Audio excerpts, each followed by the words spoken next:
Think Verizon is expensive? Think again. Anyone can bring their AT&T or T-Mobile bill to a Verizon store today and we'll give you a better deal. So bring us your bill. Walk in, run in, pogo stick in, teleport if you can. Ride on the back of a rollerblading yak or fly in on the wings of a majestic falcon. Any way you can, bring your AT&T or T-Mobile bill to a Verizon store today and we'll give you a better deal on the best network. Based on Root Metrics best overall mobile network performance, U.S. second half 2025. All rights reserved. Must provide very recent postpaid consumer mobile bill in the name of the person redeeming the deal. Additional terms, conditions, and restrictions apply. Instacart helps you get what you need fast. Like when the watch party at your place finally makes it out of the group chat. Suddenly you need snacks, drinks, and all the things nobody planned for. With Instacart, you can get groceries and party essentials delivered. Just download the app, place your order, and it shows up in as fast as 30 minutes. That way, hosting feels easy and looks like you had a plan all along. Get the Instacart app today and get game day deals. It's the new year, and Instacart is here for whatever your new routine looks like. Maybe it's committing to the after-work workout, or trying plant-based recipes, or just having fresh ingredients in the fridge. Because with Instacart, you get time back, you can filter shopping by dietary preferences, and never run out of what you need. So whatever your New Year plan is, Instacart is here to make it just a little more possible. Download the Instacart app today. Actual dietary information may vary. Always check product packaging.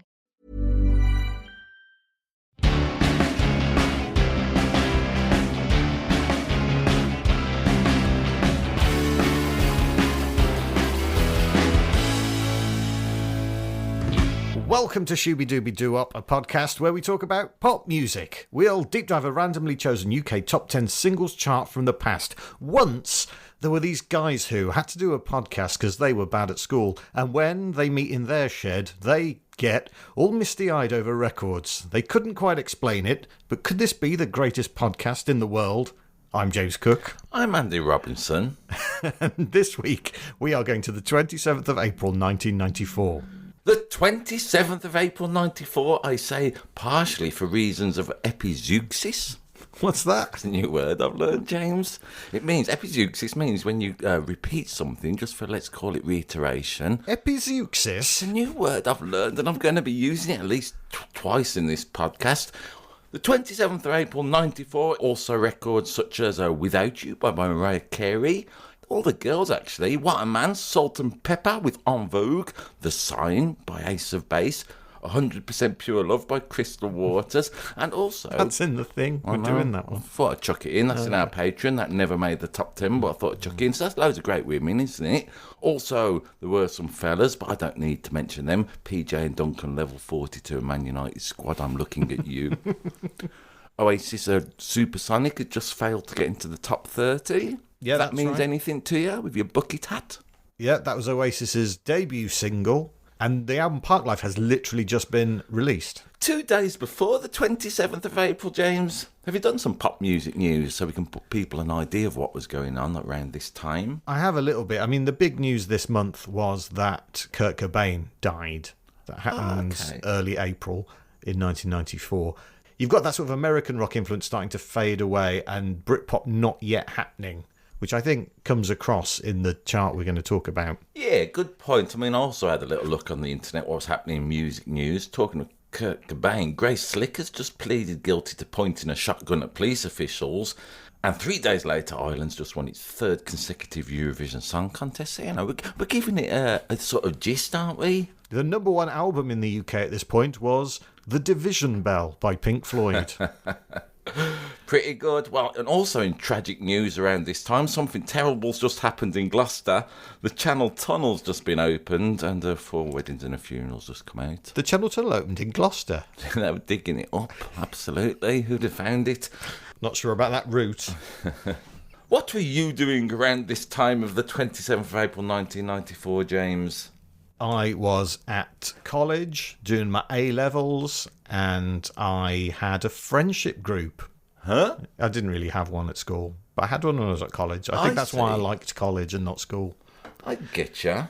Me personally, I was doing stand-up, just learning the joys of doing stand-up as a career, as a job, as a way of earning some money, I suppose. So whilst I was doing that, chucking myself into that, I was going for it and leaving jobs, or more accurately, being asked to leave jobs. I chose to leave just after they fired me. I've got some stats about the chart. I would like some mid-90s stats, please. There are 3 UK number ones in this top 10. There are 4 songs going up, 3 going down, and 3 non-movers for a total net movement of positive 20. There are 6 British artists, 4 Americans, 1 Canadian, and 1 Trinidadian. There are 4 groups, 5 solo artists, a collab, and 2 cover versions. Great stats by my reckoning. There are 6 songs dealing with the complexities of love. 4 of them, as a little substrata, were asking about some consistency. There are also 2 songs about an existential angst. 1 song is a celebration of the feminine divine, and 1 song is expressing a joy about moving it. There is only 1 explicit example of self-reference and only 1 key change this week, although the key change is a great one. Well, I look forward to hearing all about that. Me personally, James, I spent money on 10% of this chart. Only the 1 record. What about you? Did you purchase any? Yeah, I bought one as well. I wonder which... I wonder will it be the same one?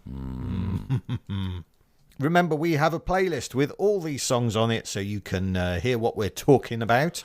Please listen to this playlist that we have attached on our descriptions, either on Spotify or the YouTube video playlist. We always recommend you listen to them at some point, either before, during, or after this podcast, because not only does it make more sense of what me and James are rabbiting on about, a little bit of music in your life, always good. There are another half a dozen songs in that playlist that are in the top 100 on the 27th of April 1994, and we'll get into them in our bonus tracks podcast available to our Patreon subscribers, featuring Under the Bridge, Linger, Do You Remember the First Time, and many more. You can join our Patreon community for free. The bonus tracks podcast costs less than a George Foreman grill a month. A George Foreman grill? When did they come out? 1994. Oh, it makes a kind of sense. All right, let's move it. Number 10. Up 16 places to number 10, its peak position. It's I'll Stand By You by The Pretenders. Really a cold-blooded attempt to write something to get on the radio. Not my words, the words of Chrissie Hynde. Really? She called it cold-blooded? Yeah. Okay, that's interesting, isn't it? Because on the YouTube comments, James, you know I like to go to YouTube comments to see the general mood. I mean, it was the opposite of cold-blooded. I found it quite heartbreaking. Everyone was going on about this song. They were mentioning the death of their husbands, their wives, their mothers, and their fathers. They were even mentioning Jesus in all this. It was talked about this song had been played in weddings and schools and hospitals and dog kennels even, I learned about. Then Miss Popcat, 53, said, it was playing a lot when my hero Ayrton Senna died. I had to work next day and I was a chef. I sat on the flour bin of my larder crying my eyes out. So, despite Ayrton Senna turning up, I find it interesting that Chrissie Hynde is saying this was a cynical cash grab. Well, that does answer the question posed in the first line of the song, doesn't it? Oh, why you look so sad? It's because Ayrton Senna's just died. He came up a little bit in the YouTube comments, Ayrton Senna, weirdly. So, I mean, someone even said, I'm playing this at the time of his death. It was recorded at 2:17 p.m. So, who'd have thought it, Ayrton Senna popping up? I don't want to get in. Oh. Let's not get into Formula One. We're not that podcast. No.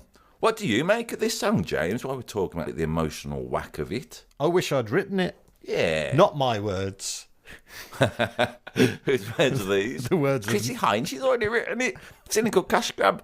The words of Noel Gallagher. Okay. Apparently, he's a big fan of this song. What do I think about it? It's such a sing-along song, isn't it? It's such a lighters in the air, arms waving song. Yeah. It's hard not to get into it. I think so. Marsha Williams, U2W on YouTube, says this should be God's theme song. Which God? Does she specify? No. I mean, yeah, all right then. The Judeo-Christian one. When I heard it at the time, as a 20, how old was I? 24, 25, something like that. I had no interest in this song. I thought it was schmaltzy. I thought it was it's not what I associated the Pretenders with, put it that way. And yet, as the years have gone on, over time, I've learned to love this song. I think it's beautiful. The way that people get more right-wing as they get older, have you just got more schmaltzy, do you think? I think so. Can we talk about, since Noel Gallagher, this is one song, James, I mentioned only a minute ago, that has the key change in. It's a good one. Can I tell you? Can I show you? Let me get my guitar. So, Chrissie, in a cold-blooded, cynical way that she does, she's got this thing at the beginning, as she's indeed. Oh, dooby-dooby-doo, dooby-dooby-doo, dooby-dooby-doo. do. Nice, yeah? Then she repeats that again. Just go in there, let's get some money. I don't know what I'm going on about. And then she'll go, do. And then she's got that. When the night F sharp minor to B minor, I don't know what to do. Nothing you confess, yeah. Makes me love you less. Now these are good chords, James. Maybe this is what Noel had his eye on. The chorus, she goes, I'll stand by you, D. I'll stand by you, B minor. This is what killer I think there's nothing I can do. Changes it from a major to a minor, yeah? A minor. What you'd expect, I'll stand by you. This is a bit alike. Then she goes, and then, so you're in a different key, you're a tone lower. And then when she'll get mad, and then she'll get back to it. When then the night is falling, you don't know what to do, nothing you confess. F, make me love you less. And then she'll go back, I stand by you. Upper tone. Do you get it? Do you see what I'm saying? Yeah. It's a weird little drop down. Most key changes we do every week, James, are in the chorus, at the end, ratcheting up a little verse to instill a little bit of a much needed excitement. Chrissy knocks it down in the second verse. Very unusual.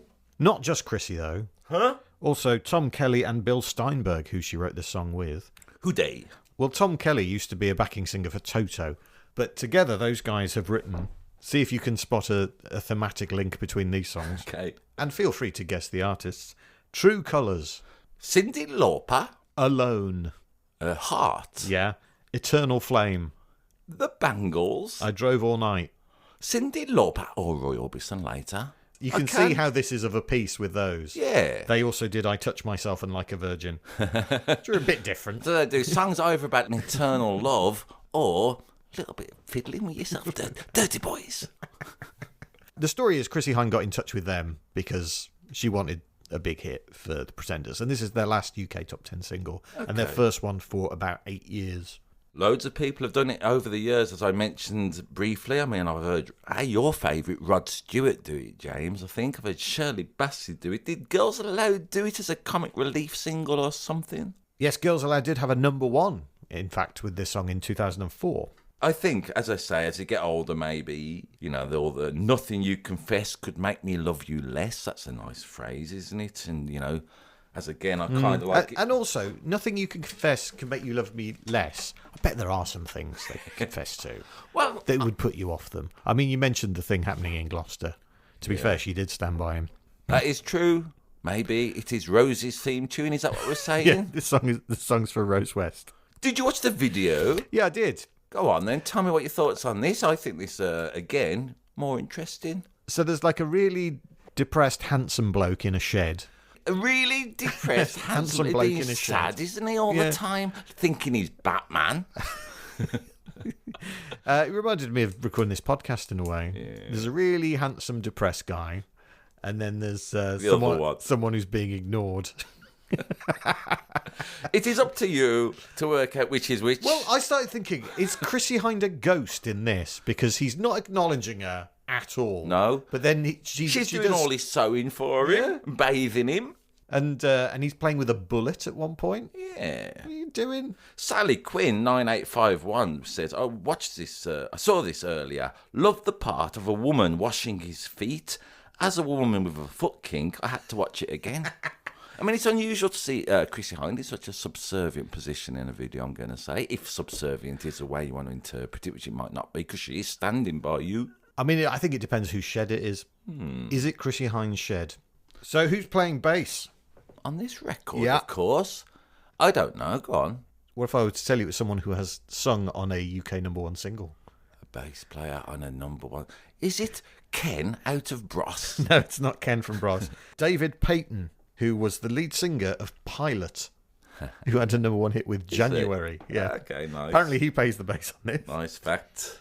What song did Chrissie Hynde's alter ego, Stephanie Schiffer, co-write? I did not know Chrissie had an alter ego. Stephanie Schiffer, you say? That's me using the phrase alter ego is there to try and hide a crucial piece of information from you so you won't get the answer to the question. But it's an incredibly 90s song. It's a song associated with a TV show from the 90s. Friends? Yeah.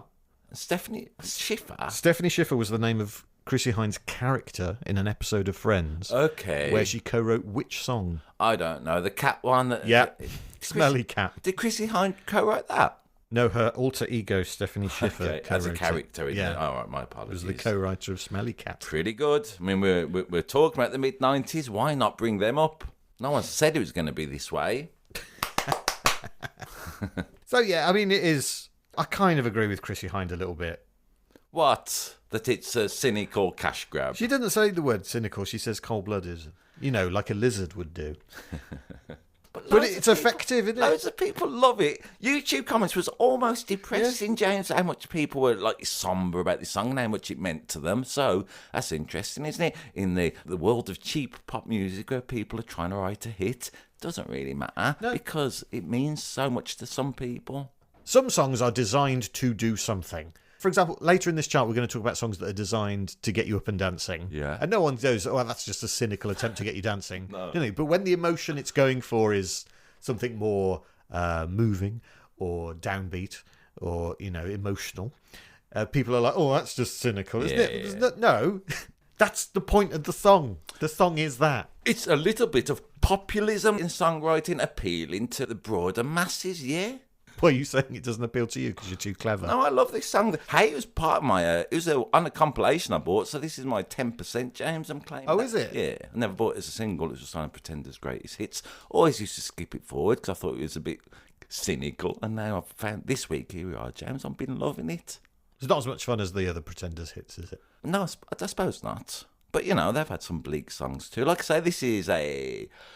Like you said, actually, put your lighters in the air. It's a crowd pleaser, isn't it? I've seen cover bands play this in pubs, and it's beautiful over the years. So you know, it's funny, isn't it? Because a lot of the earlier Pretenders hits have got a kind of cynical, bitter edge to the lyrics. Yeah, but we don't say, "Oh, that's just a cynical attempt to be cynical." No, I don't know. I'm liking the way this is going. What we should do with every record in the top 10 is accuse it of being a cynical something or other. Okay, let's do that. Let's do it. Number 9. Down 3 to number 9 this week, it is Streets of Philadelphia by Bruce Springsteen. A cynical cash grab for AIDS? It's a song from a movie. Yeah. It's a movie theme. I was so excited, James, because we set up a little premise. Did you like this song this week? This is the song that I bought at the time. So you bought this song, so you obviously loved it. And did it hold up this week, James, to you? Did it take you back to a happy place while you're wandering around the streets of Philadelphia? This song doesn't really take you to a happy place, I don't think. But it is cynically designed to do that. But walking around with my earbuds in, you know, with my coat on, because we had a little bit of rain and cloudy weather recently. Have you been pretending you're Bruce Springsteen? A little bit. Have you? A little bit. Not around the streets of Philadelphia, around the streets of Birmingham. Yeah, exactly. It doesn't have the music to it. It could have time of recording, James, because we could be there were lots of rats all around and the bins hadn't been collected and wasn't anything that was totally unexpected in the streets of Birmingham. Ba, ba, ba, ba. Such a simple song, really. I mean, again, on YouTube, got me down this week, James. So melancholic. Everyone's saying this helped me with my homelessness issues, my health issues. I was in a foster home. Again, funerals. Again, bullying. Again, addiction. Again, AIDS. A lot of people related to this song in a spiritually uplifting way. Bruce was representing something to him while he's grumbling around Philly. It's a plea for empathy, isn't it, this song? Go on. Well, let's talk about the movie that it's from. It's from the movie Philadelphia, which was heralded at the time of being the first mainstream Hollywood movie to deal with a main character who had AIDS and the issues thereof. Did you see the film? Have you seen it? I saw it at the time. I did. Did you like it? At the time, thought, you know, I was 17, watched it, thought, oh, this is incredibly moving and powerful. Then I watched it again about 5 years later, and you go, yeah, it's not great. You know me, James. The only thing... It's got loads of people in it that I like as well. Yeah. Who else? Denzel? Denzel's in it. Jason Robards is the villain, isn't he? The villain? Well, he doesn't play the AIDS virus, but he plays the boss who fires Tom Hanks. Oh, okay. I'm pretty sure that's right. I watched it. I don't remember anything. You know me, James. We've talked about this before. The only bits I like in films, really, is that when the character's singing in the car or something. I always remember them scenes. And I remember a little bit in this film when Tom Hanks is really getting into the opera. Yeah. So, that musical setting in the scene of stage with me, I can remember nothing else about it. Spoilers. Does he die at the end? Yeah, he does. Yeah. Right. Watching it subsequently, it does look like, this is going to sound bad, straight Hollywood doing a bit of virtue signalling at the time. It was an Oscar winner, this song, so that back your point up if you're being cynical. I think the song's better than the film. You said about, why is it an empathy song, right? So let's look at some of the lyrics. Oh, brother, are you going to leave me wasting away on the streets of Philadelphia? That's literally asking the question. Are we going to leave each other alone like this on the streets of Philadelphia, or are we going to do something? He was bruised and battered, couldn't tell what he felt. He was unrecognisable to himself. So evocative of that emotion, isn't it? I think a lot of Springsteen's lyrics are about empathy. Yeah. I think that's one of his great strengths. And the fact that this doesn't sound like Bruce Springsteen's records had sounded until this point. I'll be honest, James, I've loved this song this week. At the time, I thought it was boring. I'd rather have listened to Dancing in the Dark or Born to Run or something. But this week, the moodiness of it, I mean, it's almost not a song in some ways. There's almost nothing there, if you know what I mean, apart from the words. So he's definitely leaning on them, isn't he? The tune is very kind of... It's like it's thrown away, isn't it? It's really going nowhere. It's a litany of complaints and how feelings, I suppose. It's I like the middle bit. And a bit at home tonight. That's almost the most bit of the song.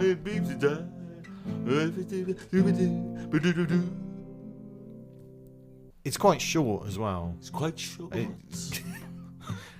And it's sparse. And it's sparse. All right, we're doing this, aren't we? Won 4 Grammy Awards. Won 4 Grammy Awards. It's got right with sparse. Shove it up your ass. There you go. So the story is that the director of the movie, Jonathan Demme, I think it's Demme actually pronounced, isn't it? He asked Springsteen for a rock song to open the movie that would play in the malls. He wanted a song that would be popular and sort of anthemic. Well, only a few weeks ago, they should have asked Tiffany if they wanted to play it in the malls. She could have murdered a Beatles classic. And the lyrics are lyrics that Springsteen had written for another song that he never finished, which was about the death of one of his friends. Okay. So he kind of adapted those, and they kind of tried to do it over a rock beat to make it sort of an anthemic rock song. It didn't really work. So he's stripped it right back, and he sent it to Demme on a sort of demo. Demme on a demo? Yeah. And the director went, oh yeah, just put that out. Right. And that's more or less the song. It's just that sort of relentless drum. And the understated vocal. Yeah, and the keyboard pads. Did you watch the video? Yes. So it's an interesting vocal. I almost prefer that version. He's walking around. Guess where Bruce Springsteen is walking around in this song, James? Is he dancing in the dark? No. It's right. He's having an amble around the streets of Philadelphia. And at one point, he just pulls Courtney Cox out one of the buildings. Yeah, I mean, I liked it because on the video he's singing it live, so he's not miming, and I think that gave that record again. He's not, it's not produced so much. His voice is pretty bare. I really like the version on the video. I like the record a lot as well. This is good. J Bucken 9446 on YouTube says, me and my family are in this video. I'm the kid in the yellow pants, and my sister is the girl jumping the rope. Yellow pants, that probably means yellow trousers, doesn't it? That's American, rather than just someone in some yellow pants. This is Bruce Springsteen's biggest UK hit. No. In terms of chart position. Surprising, isn't it? It gets to number 2. Okay. He's only had 4 top 10 hits in the UK. Can you name the other 3? Dancing in the Dark would be one. Correct. I guess they're all from, what was his most popular album? Born in the USA. I'm on Fire?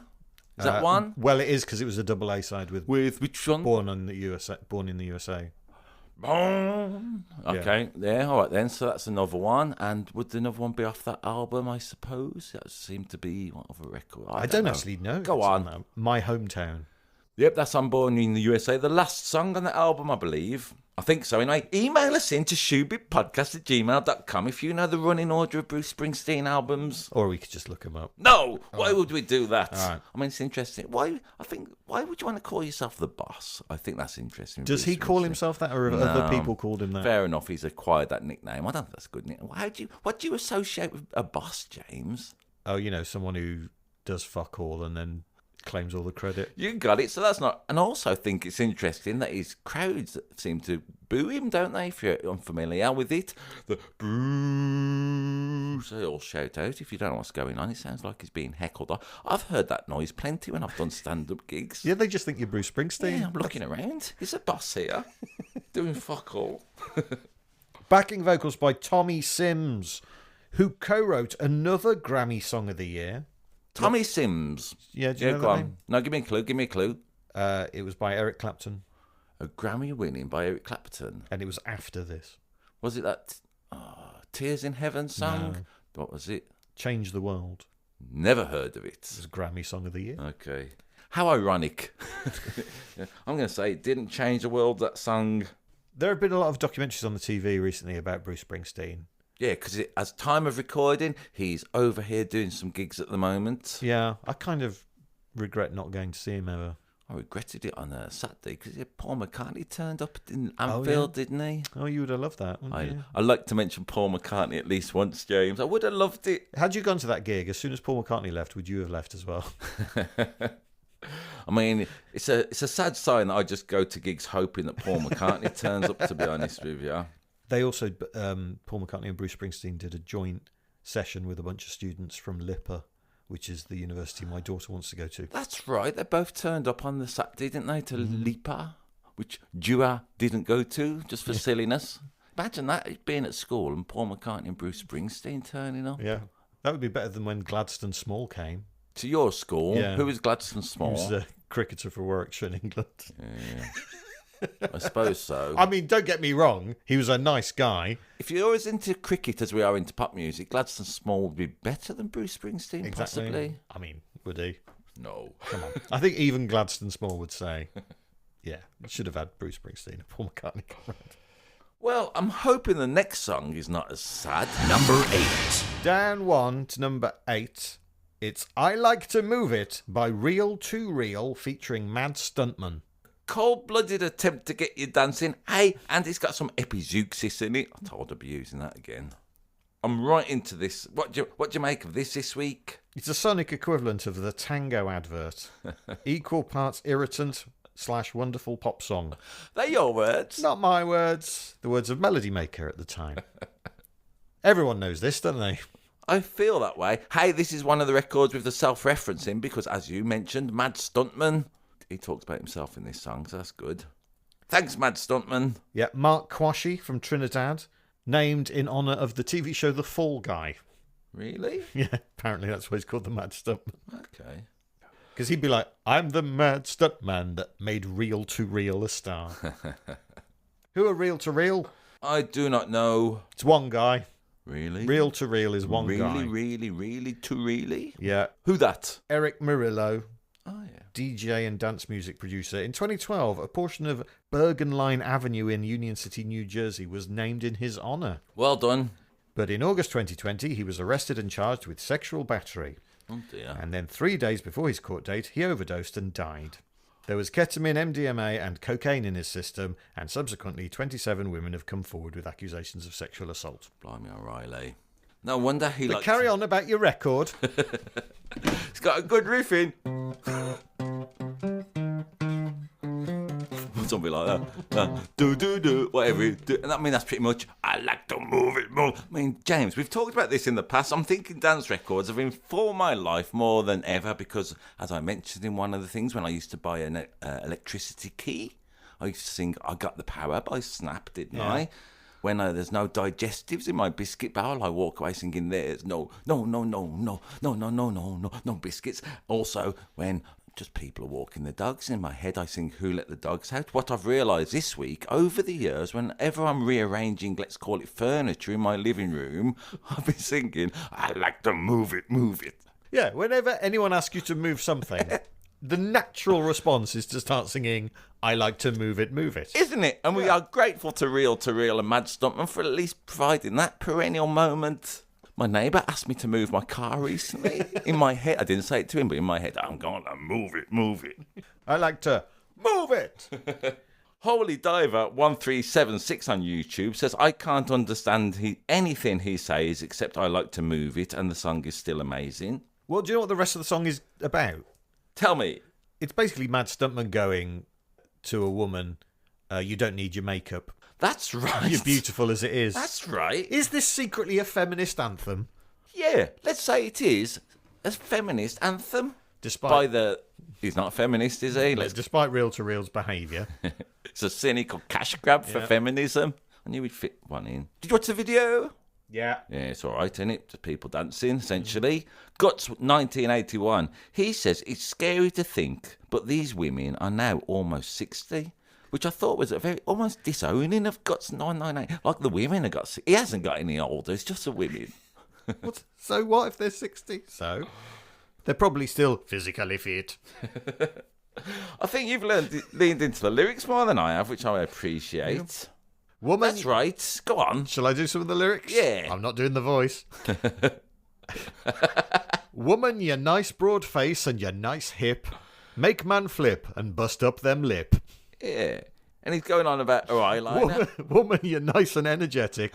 Big ship ponder ocean like a big Titanic. That's it. I wrote that down. Going on about a nose powder and the eyebrows need plucking. There's no melancholic YouTube comments underneath this one. No one's saying this reminds me of my dead nan. I mean, DDPR2323 says, this song breaks me every time I hear it. May God bless all of us out here struggling. I wish I was able to pray for you each individual. Oh, hang on, sorry, I'm still under the Bruce Springsteen comments. I've got that completely wrong. It is, to coin a phrase that you've often used, a Dumbo record, isn't it? It's a big stinking Dumbo song, yeah. It sets out to make you move it, and it works. It really does. I mean, I had it, when I first listened to it this week, James, I was sitting down thinking, this is annoying. Throughout the week, when it's shuffling about on my playlist, I've been digging this week. Yeah, it's akin to Who Let the Dogs Out a bit, isn't it? A little bit. Have you seen the advert that's on British TV at the time of recording that features this song? It's 4 or 5 people in a car singing a cappella style. No. Yeah. What's it advertising? A car. Or possibly moving it. I can't remember. Yeah, fair enough. Again, in the video, this was a nice little reminder. You see the Twin Towers? Yeah, do you think Osama bin Laden watched that video and thought, I'd like to move them to the ground? What movie franchise does this song feature prominently in?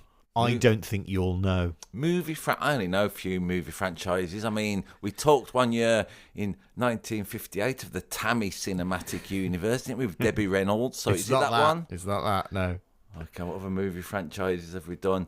We did that one. I can't remember what record it was, but he presented a children's program called Me and You, and before that he'd worked in sex comedies. Do you remember that? Yeah, I remember that Is it guy. that universe? No. Go on, tell me what it is. It is from the Madagascar series of movies. Oh, yeah. Loads of lemurs. Yeah. It's the lemurs who sing this song. Well, it's King Julian of the lemurs, played by Sacha Baron Cohen. King Julian or King Julius? Oh, is it King Julius? I don't know. I read loads of comments, loads of people saying, I'm here because of Madagascar, I'm here because of lemurs. So I've never seen that film, James, what with having no children. I have seen all of the Madagascar movies. Yeah. The first one is all right. The second one's not very good. Third one's a bit of fun. Okay. We watched that a lot when my kids were growing up. They loved that film. I will have heard this song more than you. So I win that one. You're such a winner. It's one of the dance records that live on to this day. Loads of people love it because of Madagascar. Loads of people loved it at the time. I mean, it seems almost churlish to pick upon its Dumbo nature.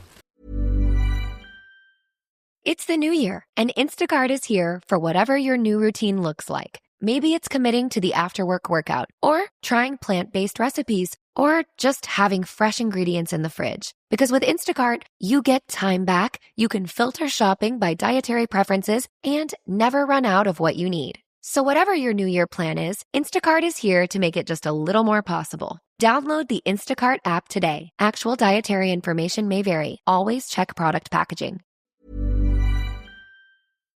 Number 7. It's the former number 1. It is down 5 to 7 this week. I mean, things have changed, so I suppose it's relevant because it's Take That with Everything Changes. Take That are only famous for being a bunch of wankers. Your words? Not my words. The words of Robbie Williams. Yeah. Who, of course, sings lead vocal on this song. Straight in, I'm going to mention this. Robbie Williams, my favourite Take That-er. by Head and Shoulders, I'm going to say. I love the fact he sang this one. I think his voice, to my ears, is more appealing than Barlow's. Although Gary Barlow did write this song, didn't he? So there's that. He did. He said, I thought, right, I've got to do something quick. So I went to see my friend Elliot Kennedy. He's got a studio in Sheffield, and he had a little team of writers with him. I said, we need a song for Rob. And so we wrote Everything Changes within about an hour. We sent a car for Rob, drove him across from Stoke, and got the vocal on it. It was the last song to be delivered. There you go, a genuine clip of Gary Barlow there. It's a good impression, James. I'm giving you props for that. I was digging it. Because they done Could It Be Magic, which was a Barry Manilow cover. Yeah. And they done It Only Takes a Minute, which was also a cover, I think, also written by Barry Manilow. So this kind of feels tonally very similar to those two, although it is, an original song. The chorus goes, D major 7, everything changes but G, E, G. I don't E minor, there's my mother above you, yeah. Do D minor, G, G. I do everything but thinking of you. And then for the verse, he stays on the A, that last chord, and just does what he's just done, but backwards. The years have changed, E minor, D, D, D, D, D. So the verse and the chorus are just the same, but backwards. Same chords, but just flips them around backwards. Why does that feel like cheating? Because of our Barlowism, let's say. You tax dodger. I like the bridge. What does he do with the bridge? Play it upside down? So this is the only Take That number one to feature Robbie Williams as lead vocalist. Can you name the other Take That number ones where not Gary Barlow is the main singer? Number ones, you say? Yeah. All right, I don't necessarily know their chart position, but let me just kick around the weeds. That Shine one. Shine, that was yes. number one. And Yeah, Little Mark Mark sang that.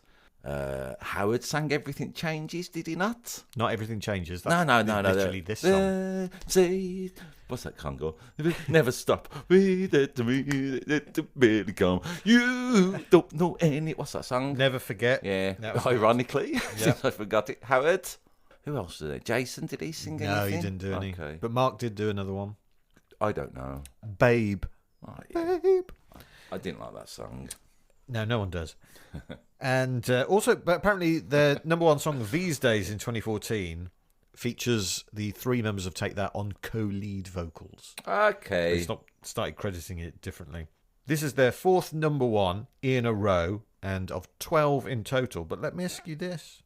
Do you think Robbie Williams has sung on more number ones than Take That have had number ones? Yeah. No, he hasn't. Okay. It's either one or the other. Do you think he's sung on less? I think he sang on exactly the same numbers. He has. He has. So Take That had 12 number ones. That was what's known as a leading question, Your Honour. When did you stop beating Robbie Williams? Robbie Williams sings the lead on this. Yeah. So that's one. He also had 7 as a solo artist. And then he had another 4 on various charity singles that became number one. Okay. I can't remember what they are. I love Robbie Williams. He's again, he's out and about. I think at the time of recording, he's doing a gig in Manchester tonight. He's just recently put out he's always putting stuff out on social media, didn't he? He put out a little version of him miming along to Suede Head by Morrissey recently. Morrissey predictably loved it and reposted it, so there's that.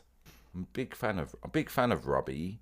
Did you watch the video? Yes, Sepia. Sepia toned, yeah. Sepia toned. They're having a lovely time in a cafe with people of all different ages. And all creed and colours, all human life is there. Take That are not just restricting themselves to a singular clientele in this cafe, are they? They're not restricting themselves to doing up their shirts either, are they? No. A lot of nipples. They look great. They're so handsome. Undeniably pop stars. Take That have 10 nipples between them. Like a cow. My goodness.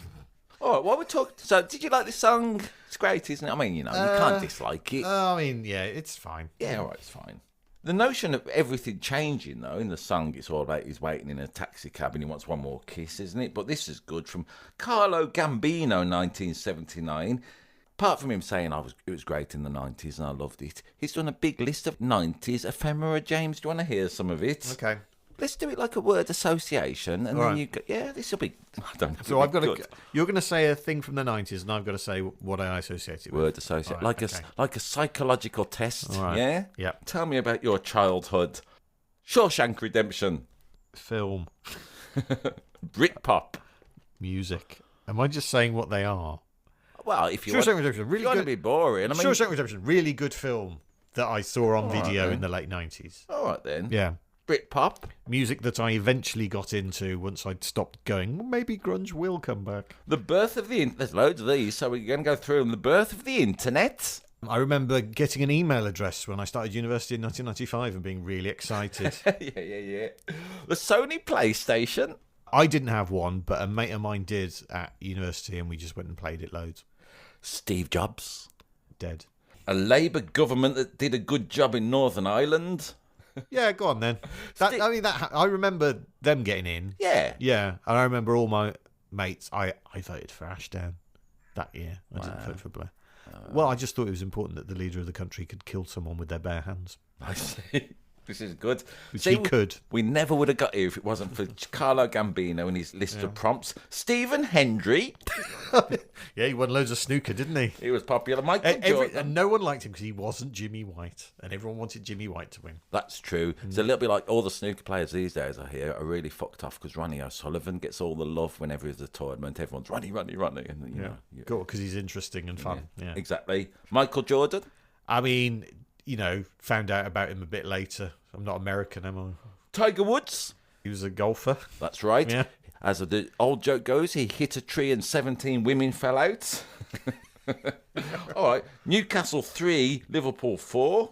That's a big game. Do you remember that? Oh, that's the one with where Stan Collymore scored the winner in the end. Yeah. Kevin Keegan looked depressed over You've an got advertising. it, James. This is Yeah. good. This is all just examples of the 90s. Euro 96. What's your big memory of Euro 96? That I was in America when it was on.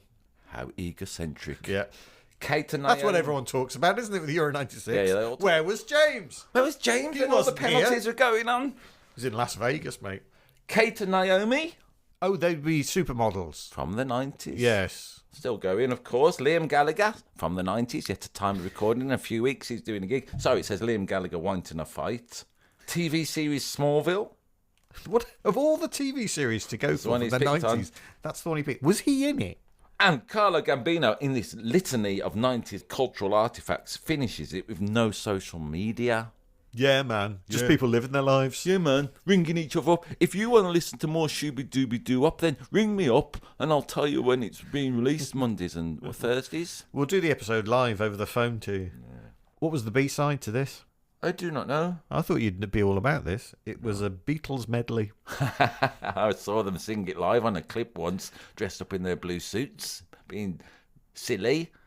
I gave Tiffany, not a kicking, but I sort of was a little bit critical a few weeks ago, wasn't I, with her version of I Saw Her Standing There. I've seen her take that medley. I mean, Tiffany, you're a genius. Have you seen the clip of Take That, which was, it did the rounds not too long ago when they cover... Smells Like Teen Spirit. That's the one, Yeah. And everyone like hammered. I thought it was all right. I saw it actually. when it was released at the time. It's all right. When It's having a go. Yeah, so what? So what, Kurt? Maybe that's why he shot himself in the face when that version came out. Number 6. Up to number 6. Dedicated to the One I Love by Bitty McLean. Now, we've done this song before, but in a different incarnation. We did from the charts of 1967, I believe, by Mamas and Papas. Yeah, and it's tonally very different to this version of the song, isn't it? This is more of a sort of straightforward reggae pop crossover cover version. It's a 90s reggae sound, that's for sure. And whereas the Mamas and the Papas version is just an absolute living nightmare. That's right, it made you feel discombobulated and slightly freaked out, didn't it, James? Terrifying. Yeah. Well, like I say, we have discussed this song. Let's do that first. We've discussed it before, but nonetheless, it's a cover version written by Lowell Pauling of the Five Royals. The Shirelles went on to do it. The Mamas and the Papas went on to do it. A few other people went on to do it. And here we are in the 90s with Bitty McLean having a go. Again, James, I kind of like this because in YouTube comments, typically everyone's being nostalgic. John Barrett 3437 says, it reminds me of a special time at the Midland Hotel in Birmingham in the early 90s. Booze was £1 a go. Wish I could go back. £1 a go. £1 a go. Do you want a go of drink? I liked it. I mean, there's so much joy for this version underneath in the YouTube comments. And everyone's talking about how they had a great time and they're older now and that it was only then they were truly happy.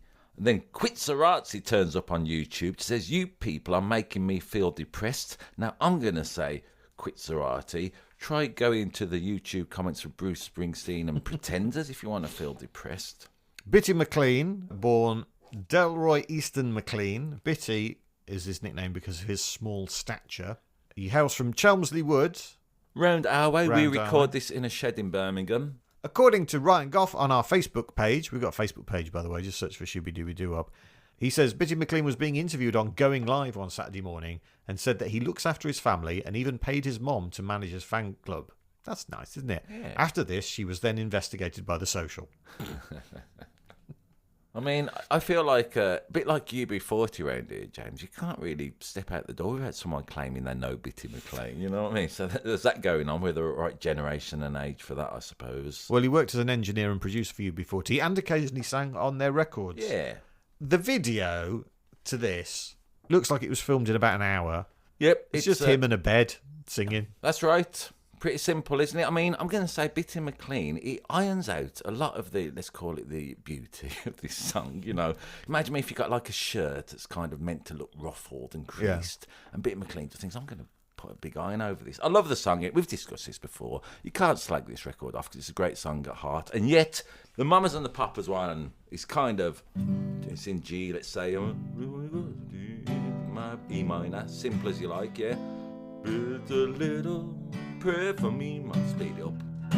And then, but the Mamas and the Papas one goes, it's too dear to love. The one I love, yeah? Mm-hmm. But Bitty McLean just keeps going, just carries around that. It's my baby, prayer for me, my baby.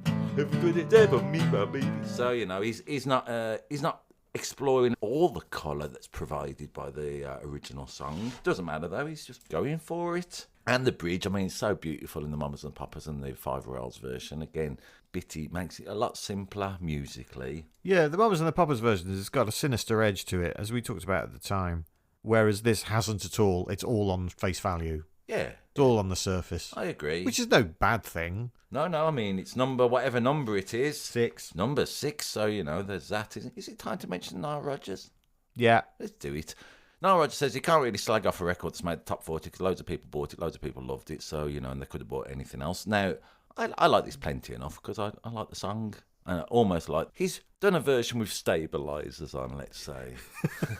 Or, you know, them things you put down the rails of the temping bowling just to keep you on track. It's kind of, you know, it reminds me of that song, really. Well, we talked before about how, you know, a good song, you'd really have to mess it up to make it not a good song. And he hasn't, has he? Nope. He's played it quite safe. Yes. We gave a Car Wash by Christina and Missy Elliott a bit of a kicking, despite it being a serviceable version. It's not that, is it?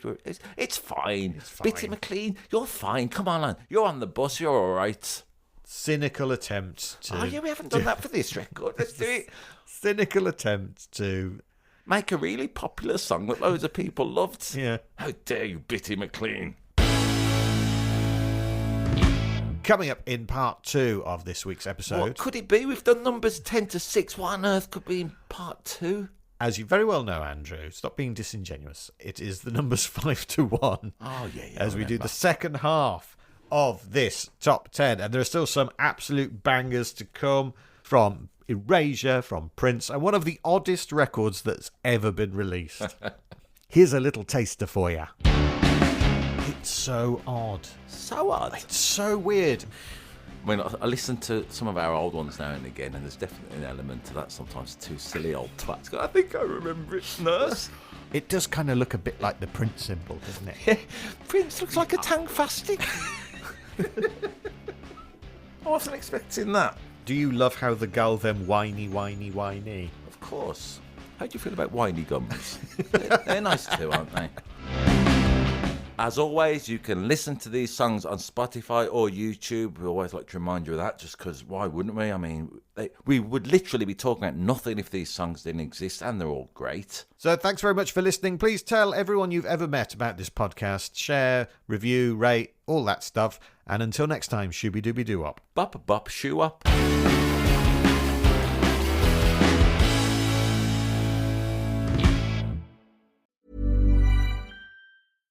Think Verizon is expensive?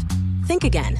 Anyone can bring their AT&T or T-Mobile bill to a Verizon store today, and we'll give you a better deal. So bring us your bill. Walk in, run in, pogo stick in, teleport if you can. Ride on the back of a rollerblading yak or fly in on the wings of a majestic falcon. Any way you can, bring your AT&T or T-Mobile bill to a Verizon store today, and we'll give you a better deal on the best network. Based on RootMetrics Best Overall Mobile Network Performance, U.S. Second Half 2025. All rights reserved. Must provide very recent postpaid consumer mobile bill in the name of the person redeeming the deal. Additional terms, conditions, and restrictions apply.